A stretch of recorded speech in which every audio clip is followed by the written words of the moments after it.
Political vibes ప్రేక్షకులకు నమస్కారం. మిత్రులారా, ఫెడరేషన్ ఆఫ్ ఫార్మర్స్ ప్రధాన కార్యదర్శి విజయపాల్ అని కేసీఆర్ కు లీగల్ నోటీసులు పంపించాడు. అసెంబ్లీకి అత్తలేడట.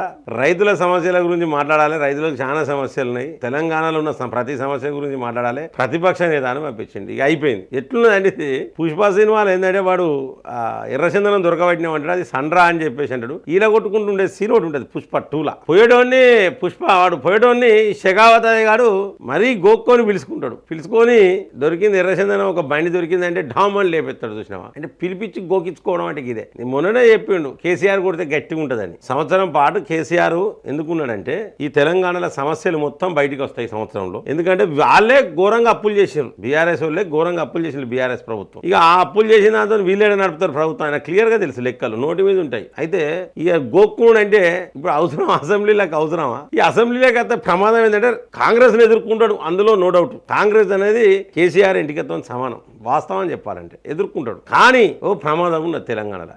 ఈ కేసీఆర్ ఈ గద్దముక్కైన మాట్లాడితే ఎట్లుంటదంటే తెలంగాణ ప్రజలందరూ అట్రాక్ట్ అవుతారు, మొత్తం అట్రాక్ట్ అవుతారు, ప్రతి ఒక్కరు అడిక్ట్ అవుతారు ఈయనకు. అబ్బో మళ్ళీ మా బాబే కావాలి, మా బాబే తోపు, మా బాబు ఉన్నప్పుడే నీళ్ళు వచ్చేది, కరెంట్ ఉండేది, ఈ కథంతా మొదలు పెడతారు. ఇక మళ్ళా స్టోరీ మళ్ళా దరిద్రంలో పోవాల్సి వస్తుంది. మొన్న అటో ఇటో ఈ దరిద్రుని గెలిపియకపోతే మన పరిస్థితి ఏంటంటే ప్రతి ఒక్కరిని జైలు వేసే కథనే. ఇక లంగ పనులు కుదవలేదు, ఇప్పటికే లక్షల కోట్లు పోయినాయి అన్నారు.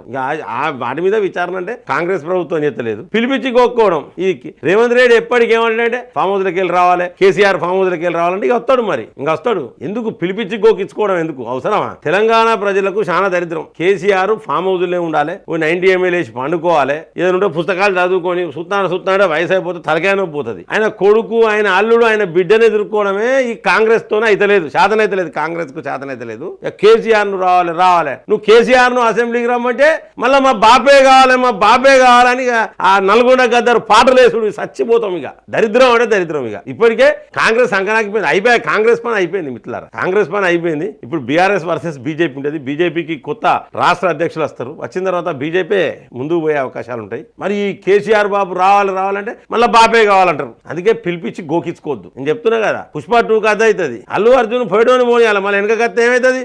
డామ్ అని లేపుతాడు. ఇదే ఉంటుంది. ఇంకో సీన్ ఉంటుంది అల్లు అర్జున్ సినిమా. అల్లు అర్జున్ ఇంకొక సీన్ ఉంటుంది ఏంటంటే సారీ చెప్పు అంటే సారీ చెప్తాడు. పుష్ప సారీ చెప్పింది అంటే వాడు షెకావత్ గాడు. తర్వాత పోతాడు, భార్యను వాడిని పక్కకుండేటోని దించుతాడు, మళ్ళీ కారు పట్టుకొని వచ్చి నూకుతాడు, దాంట్లో ఉచ్చబోసిపోతాడు నీళ్ళల్లో. పుష్ప సారీ చెప్తే ఒక ఇట్లుంటది అని చెప్పి చూస్తాడు. పుష్ప రిటర్న్ వస్తే ఇట్లుంటదని. అట్లనే కేసీఆర్ బాబు గల్లనే పండుకొని నేనైతే రిక్వెస్ట్ చేస్తాను, బాబు నువ్వు సప్పుడే పండుకో, నీ ఆరోగ్యం మంచిగా లేదు, సప్పుడేగా పండుకో, నీకు అవసరం లేదు, నువ్వు బయటికి రావాల్సిన అవసరం లేదు అయ్యా, నీ ముక్కు పెట్టుకొని అత్త మాకు దరిద్రం. ఇప్పుడు చచ్చిపోయినాం మేము, 10 సంవత్సరాలు చచ్చిపోయి జరేదో రిలీవ్ అనిపించింది, అంతలే ఈ దుర్మార్గునికి ఇచ్చారు పాలన. వ్యాపారస్తులు ఉరేసుకుంటారు, ఇజ్జత్ అనిపించే కథ. ఇవాళ చూసిన బీర్ల మీద 25 రూపాయలు, కేఫ్ బీర్ల మీద 25 రూపాయలు పెంచారట. ఎండాకాలం బీర్లకు ఎక్కువ గిరాకీ ఉంటుందని. కారణం ఏంటి అనేది వీళ్ళకి తెలియదు. కారణం నేను చెప్తాను. ఈ సంవత్సరం రియల్ ఎస్టేట్ వ్యాపారం దెబ్బతిని రిజిస్ట్రేషన్ల నుంచి డబ్బు తక్కువ వచ్చింది, ఇన్కమ్ తక్కువ వచ్చింది. 340 కోట్ల రూపాయల నష్టం వచ్చింది రిజిస్ట్రేషన్లలో. వాటిని భర్తీ చేయాలంటే మీకు 25 రూపాయలు బీరు పెంచాలి. ఎందుకంటే అందరూ కేఫ్ బీర్లు బాగా తాగుతారని వాటికే రేట్లు పెంచుతారు 25 రూపాయలు. అంటే ఇంత అడ్డమైన ప్రభుత్వం నేనైతే ఎక్కడ చూడలే. ఏ రాష్ట్రంలో కూడా ఇటువంటి దరిద్రపు కూడా ప్రభుత్వం చూడలేదు. సంవత్సరంలోనే కులగణన కూడా అంత తప్పే చేసిరు. కులగణన కూడా లెక్క. నేను చెప్తున్నా కదా, నేను బీసీ, అసలు మా ఇంటికి ఎవరు రాలేదు, మాకు కులగణన చేయలేదు. నేను ఓపెన్ చేయాలని చెప్తాను. అప్పుడు మా ఇంటికి ఎవరు రాలే, ఏ ఒక్కరు మా ఇంటికి రాలే. మా చుట్టుపక్కల కూడా అందరి ఇళ్ళకి పడి రాలే. కులగణన సక్రమంగా చేసినాం. 56% పోనీళ్ళ 10% ముస్లిం బీసీలను కలిపిరు. అటు మతపరమైన రిజర్వేషన్లు, ఇటు ఈ రిజర్వేషన్లు. మిత్రులారా, నేను చెప్తున్నా కదా, కేసీఆర్ ను రెచ్చగొట్టి పిలిపించుకోవడం వల్ల నష్టం జరుగుతుంది. ఎందుకంటే రైతులను మోసం చేసే అవకాశాలు బాగుంటాయి. కేసీఆర్ మాట్లాడితే రైతులు అడిక్ట్ అయ్యే అవకాశం ఉంటుంది. నీళ్ళు ఇచ్చినా అంటాడు, కరెంట్ ఇచ్చినా అంటాడు, ప్రాజెక్టులు ఇప్పటి వరకు ఏం కాలేదంటాడు. వీటికి ఆలోచించుడు పోయి ఫామ్ హౌస్ కు రావాలన్నా మాట్లాడితే ఎట్లుంటది అంటే ఇక అందరం పోయి దండం పెట్టి కాలు మొక్కి రావాలని ఉంటది. అవి అట్లా మాట్లాడతాడు. వాళ్ళకి ఆ విద్య ఉన్నది, ఆ ఆర్ట్ ఉన్నది. వాళ్ళకు అనవసరంగా ఉండేక ఎందుకు మనం ఈ లీగల్ నోటీసులు ఎందుకు? లేకపోతే ఈయన ఫామ్ హౌస్ ఉంటే మనకి ఏమైతే ఇప్పుడు పోయి వాళ్ళ పోయి అసెంబ్లీలో పోయి ఉన్నా ఉరికేది ఉన్నదా? జిన్ పాయింట్లు వేసుకొని తిరిగేది ఉన్నదా? వస్తాడు, ఆయనకున్న వాక్చాతుర్యం అందరినీ అసలు నీకు అసెంబ్లీలో ఇక కాంగ్రెస్ వాళ్ళందరినీ కబడ్డీ ఆడుకుంటాడు అవసరమా?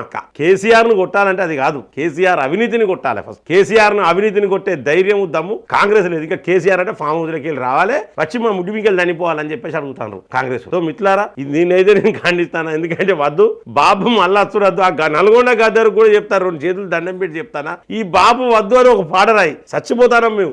మళ్ళా సారే కావాలంటున్నారు తెలంగాణలో అంటే మాకు మొత్తం గుండె వలిగిపోతుంది మాది. వద్దు, ఇక చాలు, అనుభవించింది చాలు. ఇక ఆంధ్ర ఒక్కటేదే మాకు. మళ్ళీ 5 సంవత్సరాలు కేసీఆర్ పాలిస్తే నాసంటోడే ముసలోడు అవుతాడు. KCR youth young and dynamic అవుతాడు. అట్లా అయిపోతుంది మా పరిస్థితి. అన్ని నట్ల నువ్వు కూడా ఏ తప్పు చేయకుండా ఒట్టిగా ఇంట్లో తీసుకుపోయి కేసులు పెట్టిస్తాడు. మిత్రులారా, ఈ యొక్క వీడియో పట్ల మీ యొక్క అభిప్రాయాన్ని కామెంట్ బాక్స్ లో రాయండి. ఖచ్చితంగా ఈ వీడియోని లైక్ చేయండి. మీరు లైక్ చేస్తే చాలా మందికి షేర్ అవుతుంది. అలాగే ఖచ్చితంగా షేర్ కూడా చేయండి. సబ్స్క్రైబ్ చేయని వాళ్ళు మన ఛానల్ సబ్స్క్రైబ్ చేయండి. బెల్ బటన్ నొక్కడం మర్చిపోకండి మిత్రులారా. జై హింద్, జై భారత్.